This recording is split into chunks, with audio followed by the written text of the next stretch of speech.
Hey everyone, hope y'all are having an amazing day so far.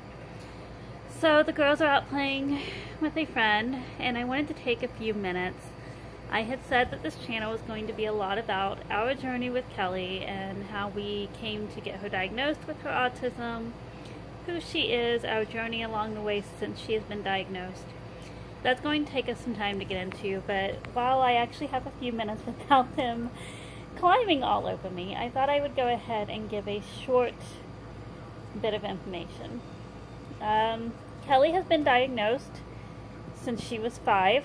She got diagnosed shortly before, no, actually during her kindergarten year. I apologize. We were in the process of getting her tested when she started kindergarten. So I have been asked what behaviors did I notice that made me get her tested. It wasn't necessarily behaviors that I noticed. Kelly met all of her early milestones. She crawled, she talked, she walked, all of that on time. Probably, I don't know, probably around 4 when her sister started to develop certain skills, fine motor skills and gross motor skills, and they would play together and we would play games with them and try to do certain little tasks and building skills with them. It's when we started to begin noticing things. It would be simple things, coordination, when we would sing Wheels on the Bus and she would do the wheels go around, her arms would not stay close together. When we would ask them to, when we would give them 4 little stick toys and ask them to build a square, Diana could easily do that after we showed her how. Kelly seemed to get very frustrated with it. And when she would try, it seemed like she would only try for a second and say that she couldn't do it. A lot of this we thought was her being stubborn. But as more and more of it built up, we started to wonder. It wasn't until I was talking to my nanny on the phone and I was mentioning some of these things that Kelly wasn't quite doing yet, and she was almost 5. She was ready to start school. She was still scribbling. She wasn't writing at all. And it wasn't for a lack of us trying to teach her. So my nanny encouraged me to go to her doctor and ask her about these delays that we were noticing. So I did just that. Luckily, she had an amazing pediatrician at the time who actually listened to us. I went there with a list of skills that Kelly could not do. And the pediatrician listened and sent us with a list of referrals. She wanted to get Kelly tested, and then she wanted to... No, we can't go to the pool today, girls. And then she wanted to go ahead and start with physical and occupational therapy while we waited to be tested. She sent us to a developmental pediatric neurologist. And then she sent us to the psychologist to get her tested for autism. This was the beginning of a very, very long journey. So... and they are back. But this answers the question of what started our journey into getting her tested. And it has been a non-stop journey since. It's not just been the skills.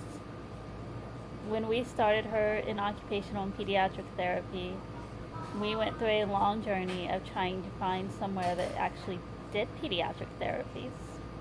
Then we had to go through the process of getting them approved through the insurance. And that was a very difficult and frustrating time. I think I spent an entire afternoon on the phone between calling places to find out if they did the pediatrics, and then also calling TRICARE to make sure that they covered it. And eventually I found a place. And then there was the time for the neurological. Oh, God. The neurologist exam was rough. Not the beginning of it. The beginning of it was just simple basics. They talked to her, they had her do a few things like jumping and things of that matter. And then they sent us for a blood draw to do some testing.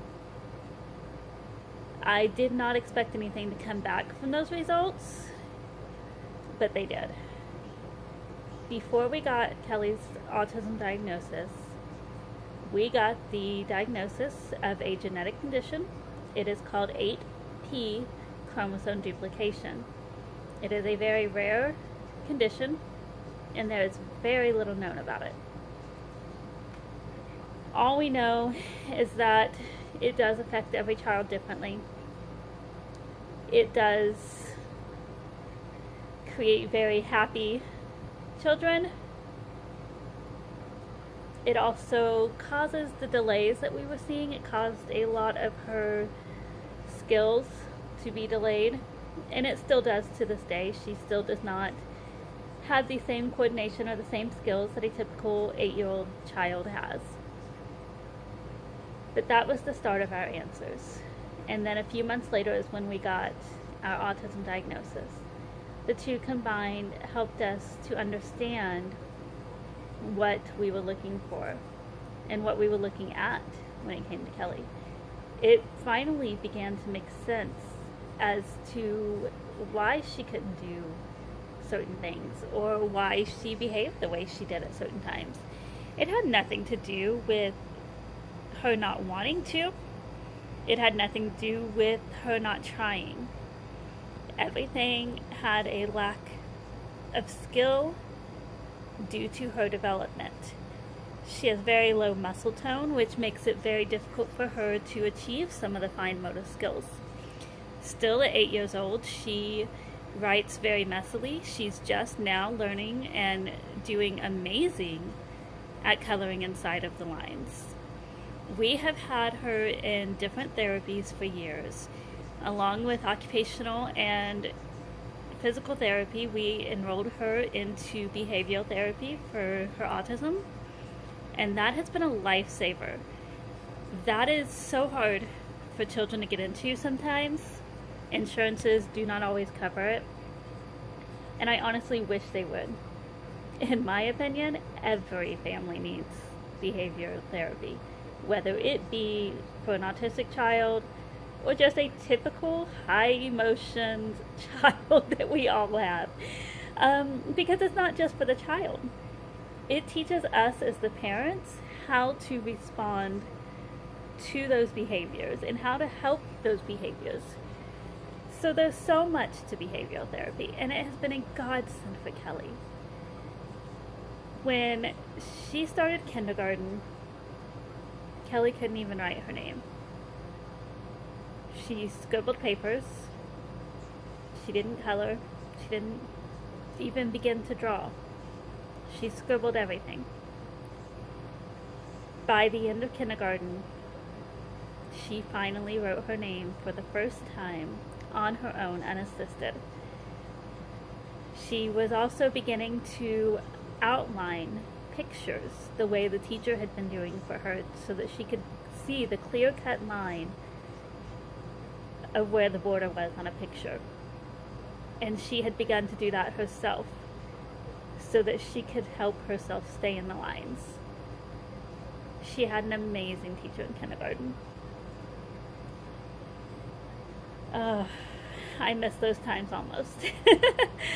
Kids were a lot nicer. Her friends then, we were in Texas, and her friends were so proud of her. At the end of kindergarten, towards the end of kindergarten, we found out we were moving from Texas to Washington State. That was going to be a rough transition. But that's going to be another video. For today, I'm going to sign off. I'll do another video with the girls later. But for now, I just wanted to let you guys have a little bit of insight into Kelly. Shine bright, guys. Talk to y'all soon.